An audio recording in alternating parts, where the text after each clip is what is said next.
For any man planning to lead a family, there's one principle that, if not present, will have his entire world going haywire. And it's going to seem like something that's common sense and often thrown around, Yeah. but we're going to go to the innards of this word. We're going to break it down in a way that it probably has never been broken down or explained before. And my goal is for a guy who is an aspiring family man who intends to lead a family someday, or a man who is already in a family, namely, or already has a family. And you might not have children yet and whatnot, but you have a partner and you guys are leading this life together. You're committed to that. That's a family, right? And so it's also for the man who's like, man, we're together, but things are a little rocky, and I'm not sure how to either get it back to the state it was in the beginning, where it was happy and good, or take it from a place of kind of rockiness to a state where it's harmonious. You guys have excellent communication. She listens, and you're able to navigate the ship without a lot of friction. Mm-hmm. You can go out there and lead the family in a way that benefits you, benefits your woman, and benefits if you have children in the picture. So the magic word, the magic principle we're going to talk about today is accountability. And as I said, it's often used, but I don't think it's truly understood. Right. That it's actually a superpower. It's actually the way to get a woman to respect and agree and cooperate in a way that you've never seen before. So let's first talk about three terms that are used together, right? As a young man develops into manhood, right, and accountability really starts during manhood, right? Because, and what is manhood? As we always say, it's nothing special. Right. Manhood is a stage of development in your lifespan. What does that mean? When you're born, you're a baby, you're a toddler. Then you go into childhood, right? You could say childhood is everything before adulthood. Mm-hmm. Then you hit adulthood, let's say when you're 18, 13, whatever culturally you hit adulthood as a man. And manhood is simply adulthood for males. Great. Right? It's nothing sexy. So once you hit, let's say in the US 18, you hit adulthood. And that means that you are accountable for the consequences of your actions. Mm-hmm. Before, when you were a child, the accountability fell on your guardian. As you transition into manhood, adulthood for males, the accountability falls on the man himself. Right? And that's really critical to understand. So let's talk about, as we navigate manhood, right? When people say, principles of manhood, what they're saying is that how a male can navigate adulthood while avoiding a lot of pitfalls and consequences that would repeatedly happen. So if I'm 70 years old and I'm like teaching a budding 17-year-old how to transition into manhood, the number one principle, the starting point, he must always, no matter what, and I've worked with God knows how many men at this point, the number one principle undoubtedly that must come first is he must get in the habit of facing reality. Mm. Right? And facing reality simply means that I will acknowledge what it is. If my weight is what it is, my height, my whatever, my present state of affairs is what it is right now. And I can change that if it's changeable. But before anything can be changed, it must be acknowledged. Right? The example I always give with that is, let's say you have a room and it stinks. And you hate the stench of the room, and you're like, man, like what is causing the stench, right? The smell is an effect. Right. But there's a cause to the stench. Right. But before I can remove the smell, I must remove the cause of the smell. So oftentimes when there's a symptom, a smell, a bad habit, a vice, or whatever, we try to correct the symptom. So I want to stop watching porn, so I'm going to try to attack the habit of porn directly, not addressing the reason you like watching porn to begin with, not addressing the fact that I don't have any friendships, I don't have any romantic partners, or maybe you do have a romantic partner, but the porn is outlet for something else. And it's addressing the cause of that thing before we can address the effect. Right. We'll remove the effect. Right. So going back to the room where it stinks, I got to go, okay, I know the smell is a symptom of a cause. Now, if I go, I don't want to know what the cause is. I don't want to go looking throughout my room. I don't want to start cleaning the room. I don't want to have to bring order to the room. I'm just going to spray Lysol. The Lysol will temporarily cover the stench, but the stench is still there and the cause is still there. And so you're going to continually try to spray Lysol in the room in order to absolve you of the effects of the cause, right? But you're constantly spraying Lysol until the point where, because it's an unnatural thing, you're breathing in Lysol and all kinds of negative effects start coming from you only focusing on covering up the symptoms. Right. So then you may go, okay, I'm sick and tired of these symptoms, sick and tired of the effects. I need to find out. You develop the courage to go, I'm going to find the cause of this. Mm-hmm. And in looking for the cause, you open your clean up your room and you realize there's a pile of dog, I'm going to keep this censored, right, in the corner of your room, or a dead animal or whatever. But there had to come one thing before you found the dead animal. You had to go, my room stinks. I have to admit that. My room stinks and I don't like it. Mm. Right?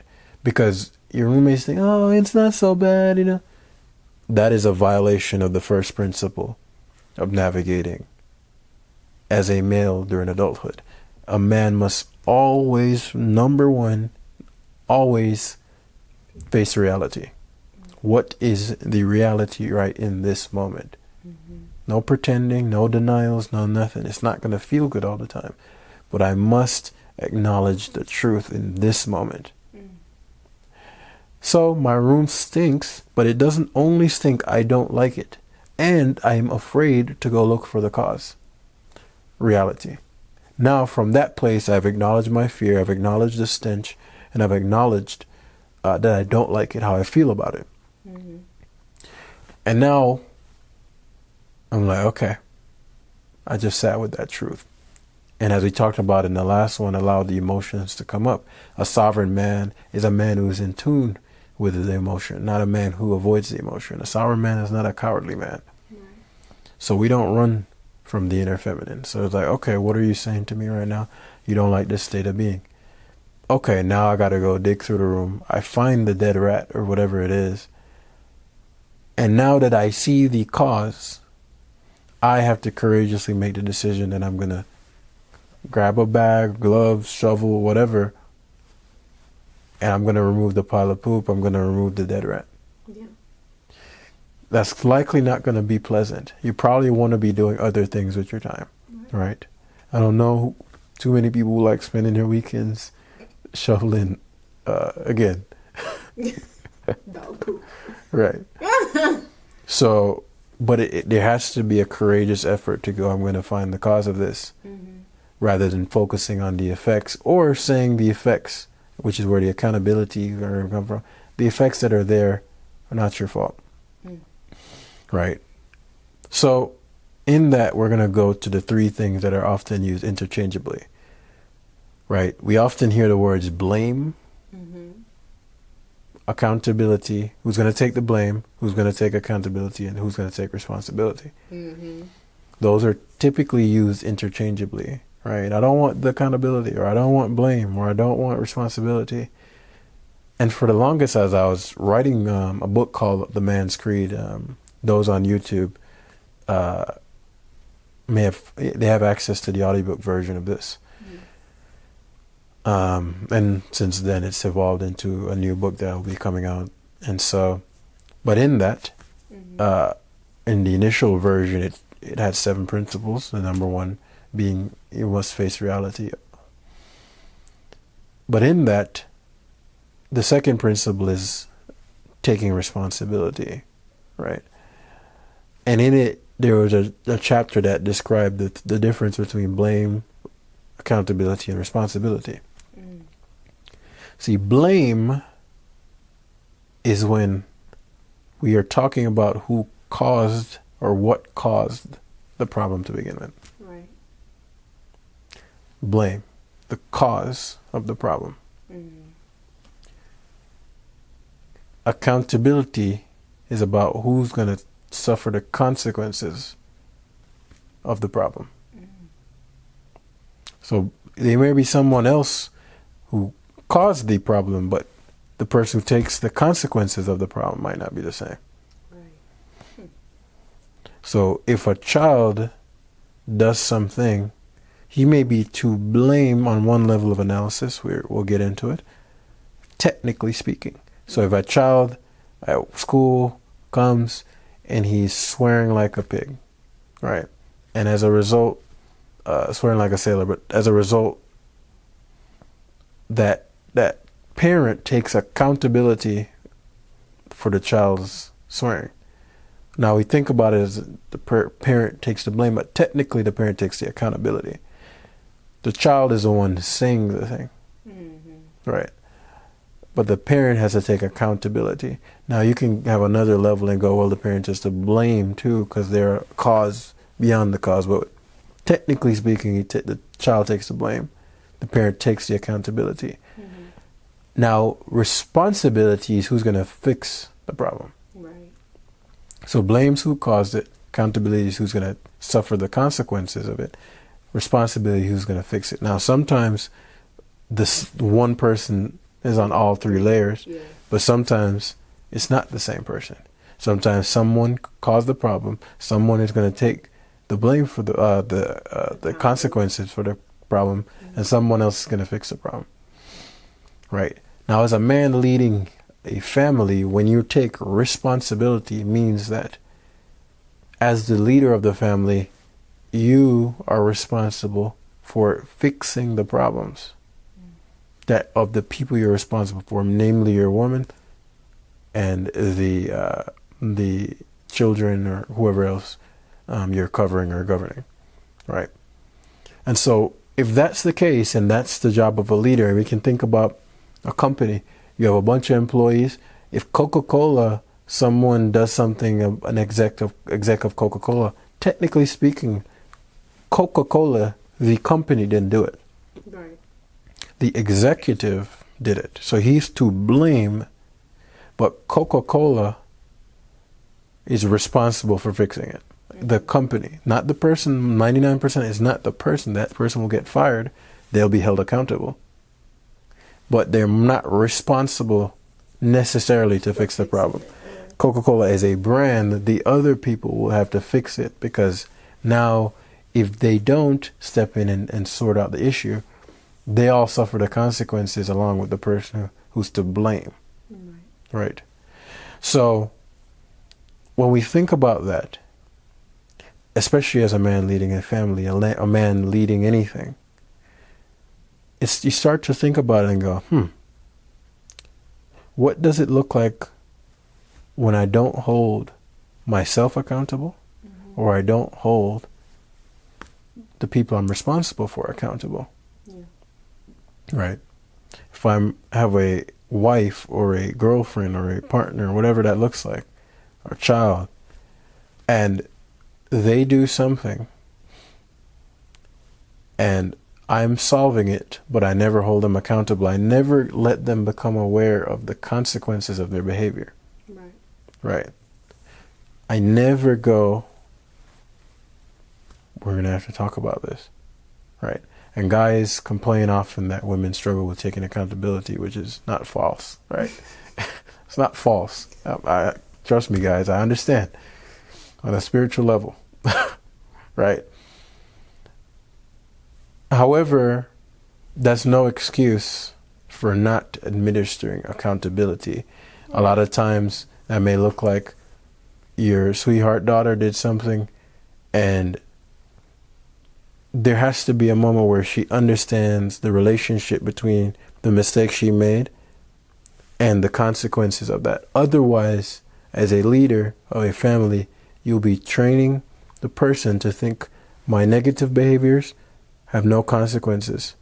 And so when they go out in the world and leave your covering, they're going to be doing things, saying things, behaving in ways that assume that I can do this and nothing will happen, which is not how reality works. Right. So you're actually creating a fantasy. And I'm speaking more to guys in relation with their daughter and their women. You're creating a fantasy world for somebody you care about. And the question would be why? Right. Right? Why, if I care about this person, would I absolve them of accountability? Right? And that's because I'm afraid of their reaction if I hold them accountable. Mm-hmm. But then you're leading with fear, not love. Because as we discussed before, masculine love looks like wanting the best. The person's growth trumps their feelings. Right. And so it's not this mean-spirited, oftentimes when a guy wants to hold particularly his woman accountable, sometimes it'll be coming from a place of resentful sort of rage or anger or frustration. Yeah. And even if the complaint or the thing that happened, if she's to blame for the problem and you're responsible for fixing it and you're trying to hold her accountable, it almost has to come from a place of, like a disappointed dad, right? The energy is a compassionate correction, right? Because if it's a frustrated, vengeful, angry space, then you'll get more defensiveness than you'll get receptiveness. Right. And I'm sure every guy here listening to this, if he's been with a woman before, is like, okay, yeah, right. And it's difficult, which is why the first step is developing sovereignty over yourself as a leader. Because at the end of the day, and this is the part where we come full circle in how accountability relates to the man. Mm-hmm. At the end of the day, everybody that you're responsible for is following the lead of your example. Mm. So if you don't take accountability habitually, always, when there are mistakes made by you, if you ever try to cover it up, if you ever try to make excuses, if you don't make a habit of accountability and making that the standard, where it's going to be very difficult to hold her accountable. Mm. Because, and I'm sure most guys listening to this can relate, she's going to go, but you, well, remember that time you, and in that case, a guy will go, but that was different, or that was the past, or da-da.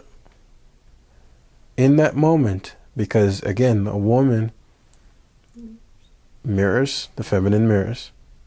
And so you must make a habit of promoting progression over perfection, progression over perfection. Make it a habit where in your behavior, there's no signaling of I'm the perfect man. And that's where oftentimes the problems come. If you ever hide little mistakes, if you're ever making a little bit of an excuse, I didn't mean to. If you make examples of excuse making, you're planting the seeds for your woman to do the same. Right. And that does not mean every woman will, because you're an accountable man, be an accountable woman. That discernment has to come in the foundation of the relationship, right? You would know that enough very early in the situation what you're dealing with. However, if you are not holding yourself accountable, meaning I am going to suffer the consequences of my mistakes, Mm-hmm. and I'm not going to pretend I didn't make a mistake. I'm going to acknowledge that I'm to blame. I'm going to take full accountability for it, and I'm going to fix it. And that needs to be an example. In fact, not just an example. If there are moments, and one of the most powerful things you can do to really instill this and explain this and teach this to the woman that you're responsible for, is make a mistake, or because we're all humans, so it's establishing that mistakes are not, it's not about the mistakes we make, it's about the progress we make after we make the mistake. Right. And so that has to be the foundation of your relationship. If you lead with I'm the perfect man, right, then she's going to hold you to that standard. And so you can't make mistakes. And when you do make a mistake, especially if you hide the mistake, or if you're lying, or if you're doing this, or you're tilting things, and you are planting the seed for the garden that is your relationship. Right.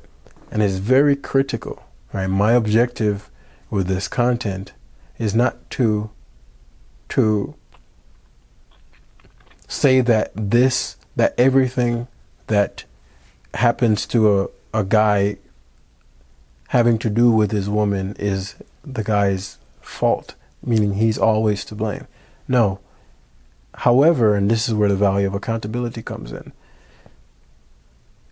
If the woman does something, or if your life, the job, the economy does something, and you go, it is not my fault, and go, I'm not accountable and I'm not responsible. You deny all three of those. If you go, it's not my fault, I'm not accountable, I'm not responsible, for a result in your own life that you're getting that you don't like and you want to change, then at that point, you're screwed. Because now what you are saying effectively is, if it's not your fault, then it's something else's fault. Someone else's fault. If you're not accountable, then someone else is accountable. If you're not responsible, someone else is responsible. Which means you now have to beg that person for mercy to change that thing about yourself or change that circumstance in your life. So if I go, it's not my fault, I don't have any accountability, I don't have any responsibility, and it's affecting me negatively, right? Let's say, so I'm overweight and it's not my fault, I'm not accountable, and I'm not responsible. Then at that point, whatever I'm blaming will have rulership of me for the rest of my life, because what I am saying is that my actions can't change until they give me permission to. Right? Until they have mercy on me. Please have mercy. Please have mercy on me. I am not accountable. I am not to blame. I am not responsible. Please have mercy. Please. Please, marketplace, have mercy. Please, women, have mercy. Please. And you're begging for mercy your whole life. I'm sure no man wants to live like that. No one wants to live like that. Women don't want to live like that either. But this is the space that a man must come to in understanding to navigate manhood effectively. And in that example, when he understands, oh, shoot, when I go, this is all your fault. This is all Trump's fault. This is all Biden's fault. This is all the economy's fault. This is the modern woman's fault. This is the modern man's fault. And we do that game. What we are saying is that until they have mercy on me, I can't live the life I desire. Right. And that's not, and it will never be in your control to determine whether somebody has mercy on you. So if you want to go through your life begging for permission and mercy, by all means, more power to you. You're sovereign to do so. But it's understanding that accountability is the gateway to change. And so a man facing reality, paying attention that there's poop in the corner of the room, even if I'm not to blame for the poop, I didn't leave it there, I'm at least responsible to fix it. Right? I'm at least responsible to fix it if I want the stench to go away. Right. If I go, well, I didn't poop there. Well, unless you're going to wait around your whole life for the person who did to come clean it up. Right? Good luck. You're going to go knock on their, hey man, your dog pooped into my house, man. What the hell, man? And you're going to wait your whole life for that person to come clean it up. Right? I had a conversation with a powerful conversation, buddy and previous client, and we still work together, contacted me about a relationship he had with his father that was tumultuous, very rough. A lot in the past, a lot of things weren't done, and a lot of that's still lingering. Yeah. But he wanted to start his own family. And in that, he's like, I don't want to bring the resentments of the past into the family I'm building because I don't want any of that cycle to potentially repeat. So, he reached out. We've worked together in the past to actually, I had worked with him and his girlfriend to progress that relationship drastically. And so I guess now they're in the state where it's time to build on something. Okay. And he was like, I want to fix this. And he sent me the text message that he sent to his dad. And I knew what he was saying in that moment was saying, how do I get him to acknowledge his mistake so that I can let go of my resentment? And that's real. That's how we think of it. I can't let go of my resentment after what you did to me. I can't let that go. Right? I can't let that go until you show some remorse. Right. Right? I'm not going to let you off the hook, so I'm going to keep this resentment. I'm not to blame. Right? I'm not accountable and I'm not responsible. You did this to me. Right? Mm-hmm. And so it's like, how, more or less he was asking me, how do I get him to speak to me and then acknowledge what he's done? And so I could have said to him that in this particular case, unfortunately, the gateway to freeing yourself of this resentment will not be through his remorse, because you can never control whether he's remorseful. Mm-hmm. So if you bank upon him being remorseful, right, him showing you that he's sorry or he was wrong for what he did, taking accountability, I was wrong, right? You can never guarantee he'll ever do that. And if you can never guarantee that, you're going to be suffering the consequences of that for the rest of your life, right? Because the thing with resentment, I think I may have talked about this before, is when you're resentful, you want remorse. And if you don't get the remorse, you seek revenge, right? And revenge could look like, I'm going to cause the revenge myself, I'm going to get you back. Or it may look like a more hands-off approach, which is, you hear something happen to them and you're kind of like, you deserve it for what you did to me, or you want karma to do the revenge for you, or God's going to get to you, or whatever, right? So that's a subtler form of revenge, but you still in your heart want them to feel pain. And so the resentment turns you into the very thing you hate, right? It makes you become somebody who wants someone else to suffer like you did. And then when you see their suffering, then you can feel better about it. But the problem is they still don't feel remorse. You're just happy about their pain. Right. Right. Yeah. So you're like, dang, do I want to become somebody that I'm glad this person is suffering, right? It sounds dark, but it's never explained in that way. And it took me a while to think that through of why is resentment so destructive, right? And so coming back to the story, I said to him, because I knew I had to question him in a way where he came to the conclusion himself. That way it'd stick. So I said, okay, so what are you hoping will happen? I'm hoping we can, if you talk and we can get this done.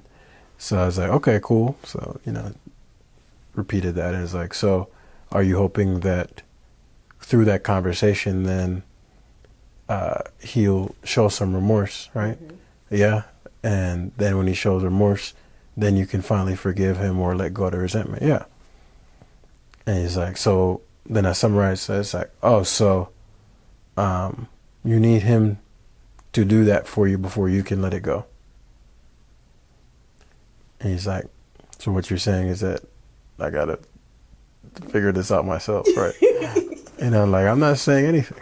I'm asking, right? I'm just asking. So you need him to do something before you can build your family, right? And he's like, okay, I'll do the exercise, right? Yeah. So the beauty of this is that about a week later, I checked in on him and said, how did things go? And he said he did the exercise. And all his resistance, all his resentment was gone within the first day, which I told him would be just follow it through and all the resentment will go away. Yeah.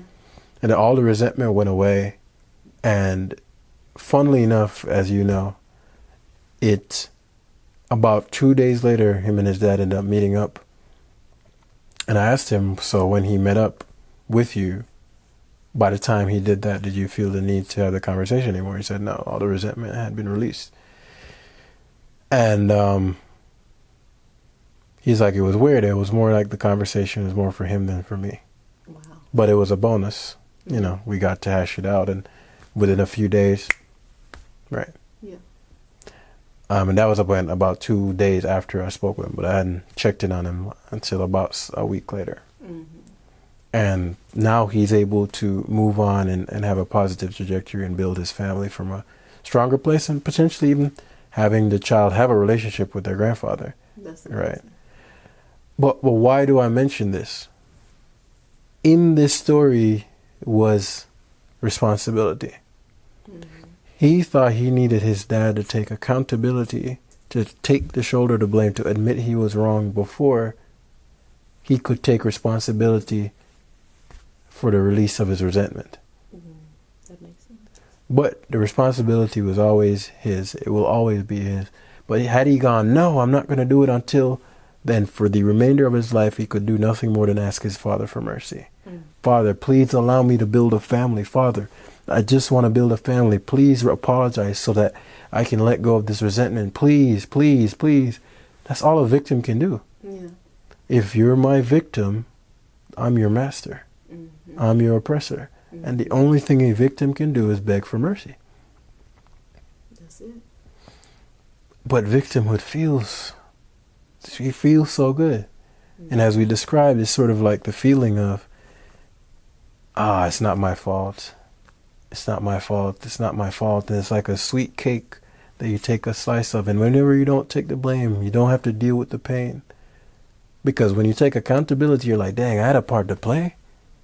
I had a part to play in my demise. I don't want to know that. And that's a hard thing for people to do. Right. Yeah. Because we all like to feel like we're the good guy. Yeah, yeah. Right. Our point of view was valid. Mm-hmm. So to say that I had a part to play in my pain, that's a lot. I'd have to admit that I don't know everything there is to know about my own motivations. I don't know everything there is to know about what's best for me. Yeah. And that means I'm going to have to look at flaws about myself. But what if I have a lot of them? What if I'm imperfect as hell? No, that's uncomfortable. So I'd rather just say it wasn't my fault. Right. But then you repeat the cycles of your life. Over and over again. Same partners, same exes, same friends getting stabbed in the same thing. Yeah. And as a man, it's critical for the development of your family that you take pride in the fact that you don't beg for mercy. I am not looking for the world to be nice to me before things can change for me. Mm-hmm. And in that power, you understand that, I don't want to have any association with victimhood. Yeah. Right? Mm-hmm. Because that's nothing more than me wallowing in pain that I can't change. Mm-hmm. Right? And unless you rather just have a prideful, painful life, then if you want a powerful, peaceful, amazingly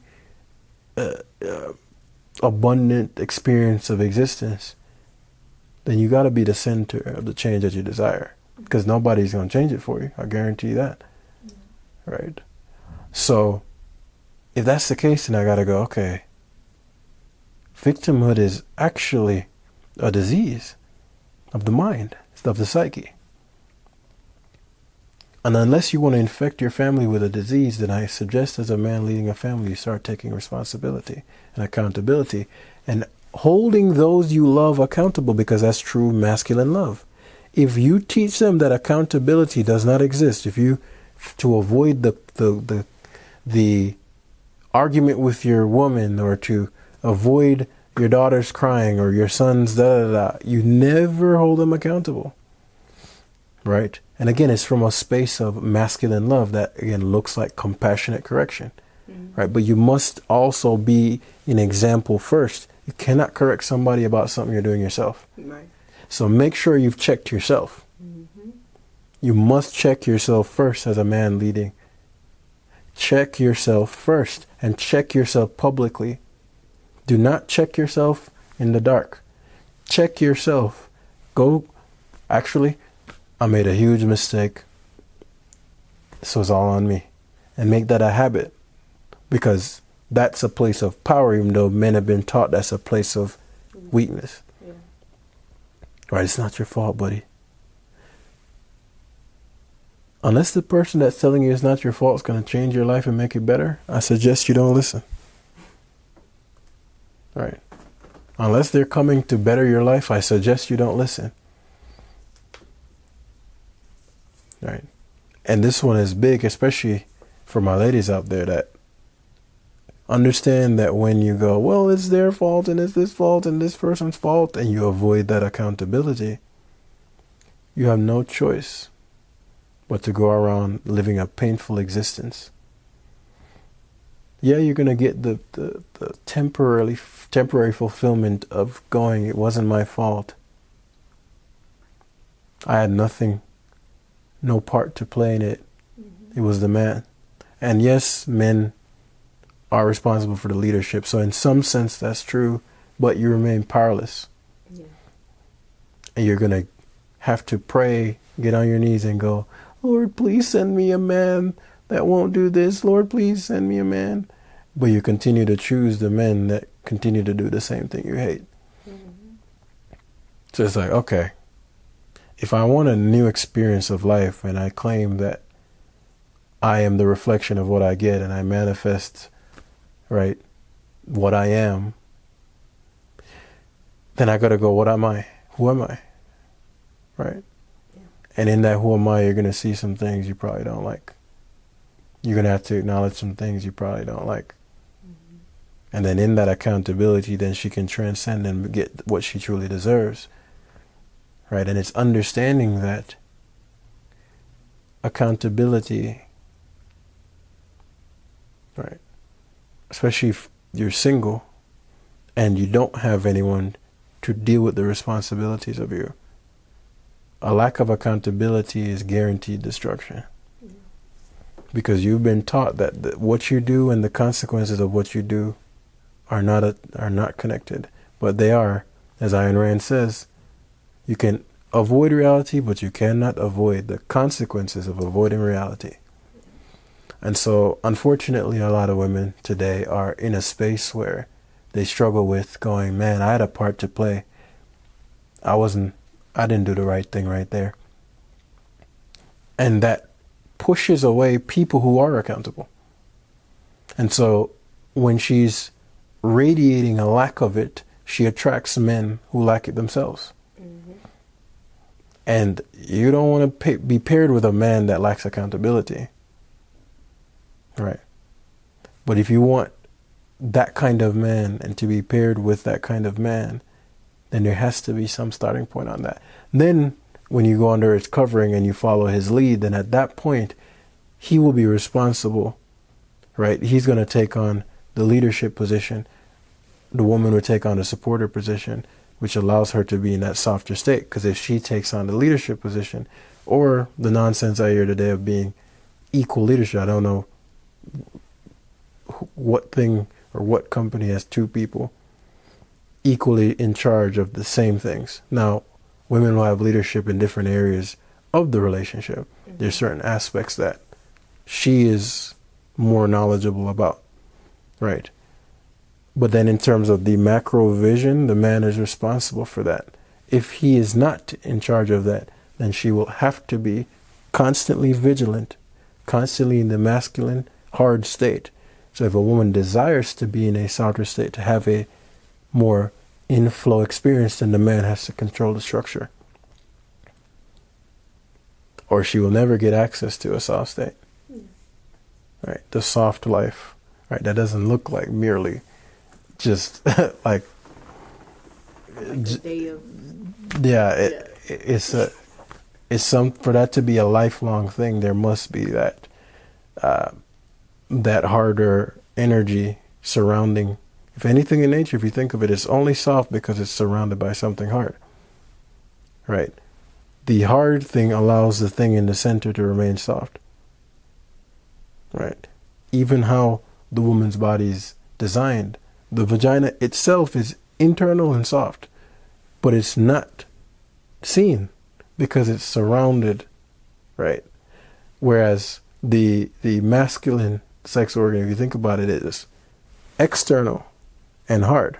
Mm-hmm. Right. And so that dance is in place for everything. Right? There's really only one relationship in all of existence. The union of the masculine and the feminine. And that manifests itself on all planes of reality. Mm-hmm. Right? And the physical bodies we embody are just an expression of that. So we need each other. But we cannot make up rules of existence. Mm-hmm. You can't have this hard nature, wilderness around, and a soft creature. You think of all the soft creatures, a clam. Clam is very soft inside, but it's surrounded by something hard. Right. So the accountability piece is actually something of power. It is something that allows a person to get the keys to the change that they desire. Because otherwise, there's a piece of poop in the corner of the room, and that's the cause of the problem, but nobody wants to go, you know what, I'm going to take responsibility for cleaning that up. So everybody's in the room, it all stinks, and everybody's saying, I'm not going to touch it. Because I didn't poop there, so it's not my responsibility to clean it up. Right. So everybody's suffering. Nobody wants to, so it's like, at a certain point, now I put that on the men, right? Because at the end of the day, we're in charge of leading our lives, right? So, and if we expect a woman to follow our lead, then we have to be able to step into something courageously, right? Not whining, not care, just be a man about it. That's what that usually means. Be a man about it. Be the bigger man. It means that I'm going to show you what it looks like to be respectful, to be responsible, to be accountable, to lead. I'm not going to wait for you to be a woman for me to be a man. Right? But I'm going to show you what that looks like. Right? Because otherwise you're going to be like so many men around today who are waiting for women to change before they can become men. Right? You're a man regardless of what your woman does. Your woman's behavior does not define your identity as a man. If your behavior fluctuates based on your woman's behavior, you're identityless. Right? You are who you are, regardless of what she does. You stay on your principle regardless of, frankly, what anyone does. Right? I love a quote that Andre Taylor said, "We'll never let them become your teachers." I don't allow myself to become like somebody I don't want around me. So if someone does something, quote unquote, detestable, I don't join them. Because I'm going to become worse as a result of their transgression. Right. And now I'm wrestling in the mud with them. And I've allowed that person to make me a worse man. Right? So show them what it looks like. And that's going to start with accountability. Right? That's going to start with blame. Okay. That's going to start with who's responsible. If I want to be the leader, sorry. If you're the leader of a company, if you work for a company, you already know this. Right? This principle is not about just the micro relationship. This exists on every level. If something happens with one major company, the first person they're going to is the leader of that company. The CEO is taking the hit of that. Did he do it? Maybe not. But he's responsible. He has to take the consequences of the responsibility, and he takes the spoil. He's the highest paid. But that he has to be able, on the balance side, to take the brunt of the responsibility. And so as a man, if you're leading anything, you have to understand, yes, you get the final say, but you also have to take responsibility for the lack of leadership or lack of accountability or the mistakes for those under you. And if that's your woman, that's your child, these aren't conversations that are often had these days, but these principles have to be remembered. Right? You can't have one without the other. Everybody wants to be a boss, but nobody wants to take responsibility and accountability for cleaning up the shit of the people they lead. You don't get one without the other. Sorry. Right? So this bitching and complaining that I see nowadays is like, we got to get a grip. Whining and complaining is not going to change anything.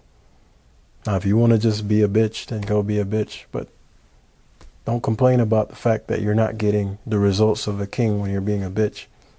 And as a woman, if you're a woman that's just uncooperative and doesn't want to take accountability and nothing is your fault and no one wants to be around you, then sis, you got to go, okay, would I want to be around me? And if you don't want to be around you, if you don't want to be surrounded by friends around you, most importantly, if you don't want your son to be with a woman like you, if you don't want your brother to be with a woman like you, if you don't want your nephew to be with a woman like you, then there has to be a mirror moment. It's not going to be cute, but you can be cute after that. You can get cute after that. But you got to have an uncute mirror talk. Yeah. Right. But as a man, when we're holding those under us accountable, it has to look like a compassionate correction. I see where you're coming from. I'm going to take some accountability for not even showing you the way and how to do that. Mistakes happen. Progression over perfection. Let's bounce back from that. And that's the energy of holding the woman accountable. Doesn't mean you're smacking her over the head and you're, no. Right? I'd hope not. Yeah. Right. But it's again like a disappointed dad or like a compassionate, like, come sit down. Let's have a talk. Right. I noticed this and this. Right. Help me understand what's going on. And that's the aura of the accountability you're bringing. Because the goal is to have that woman become a better woman, not to just make her wrong and feel like shit. So if you genuinely have that masculine love and want, and whoever, it could be a guy, whatever. But the goal, the look of it is, come sit down. Let's talk. Right, what's going on? But you have to have that groundedness within yourself. You have to first not be a victim. You gotta first tell yourself, come on, sit down, what's going on? Right, and deal with your inner woman. And then when you're in this place of sovereign calmness, you deal with your outer woman. Right? But yeah, you gotta have that sovereignty within yourself first. That's paramount. But accountability, man, it's you're a slave without it. You're a slave to whoever you're blaming. That's powerful. Yeah, you gotta wait. You gotta sit around and wait, man. I want to be happy so bad, but John won't let me, or Mary won't let me. I said, why won't Mary let you? You won't. You don't understand what she did to me. You don't understand what he did to me 2 years ago. Okay, so what do you need to do for her or him to allow you to be happy again?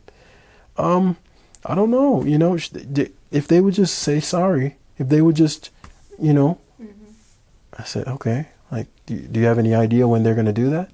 I have no idea. Do you have any idea of how you can get them to do that? I can't get them to do that. Okay, so how long are you willing to stay in this place? I don't know.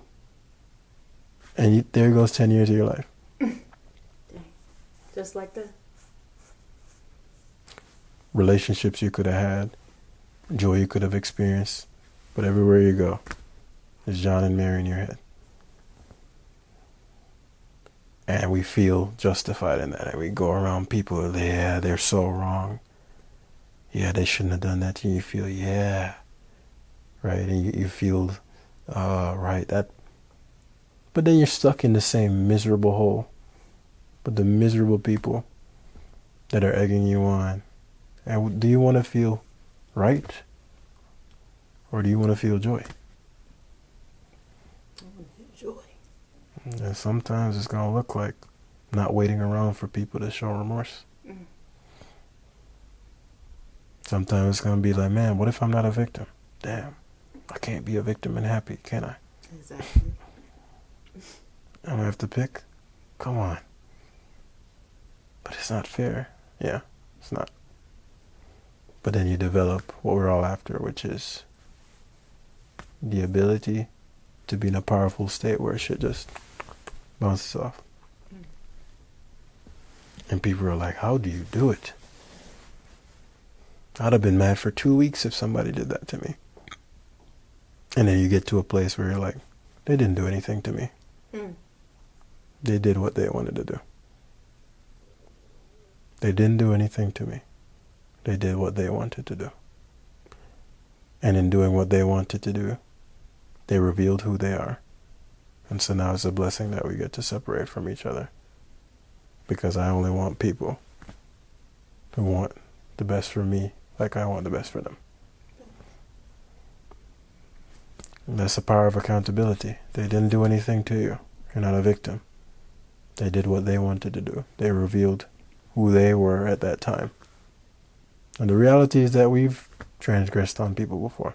Mm-hmm. We've all made mistakes. I know I have. Maybe I'm the only imperfect person on planet Earth. And I'm going to courageously admit that I'm one of the imperfect ones. So, pass your judgment, perfect people seeing this video. Right. But then realizing, dang, not going to lie, somebody gave me grace. I appreciate that grace you gave me. And then go, okay, who am I begging for accountability from? For me to move on with my life. And realize, when I did that transgression to that person, was I doing it necessarily with the intention to hurt them? Very few people actually do that. They just did what they wanted to do. They had a selfish moment. Mm-hmm. And them doing what they want to do is always going to be their right. And so our goal is to align ourselves with people who value the same things we do. So they always consider us before they do what they want to do. Because that's all we're all doing what we want to do. But we want to do what we want to do with people who want to do what they want to do, but in harmony. In harmony. And everybody benefits from it. Mm-hmm.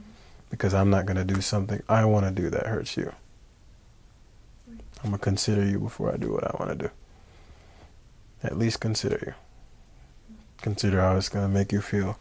Just like I want you to consider how it's going to make me feel. Right? And then from that place, and we're moving from power and accountability, it's like you can have a harmonious situation. But as a man leading a situation, I'd wrap up with this. Your woman only understands the language of example. If you are doing something you want to correct her on, it will never work.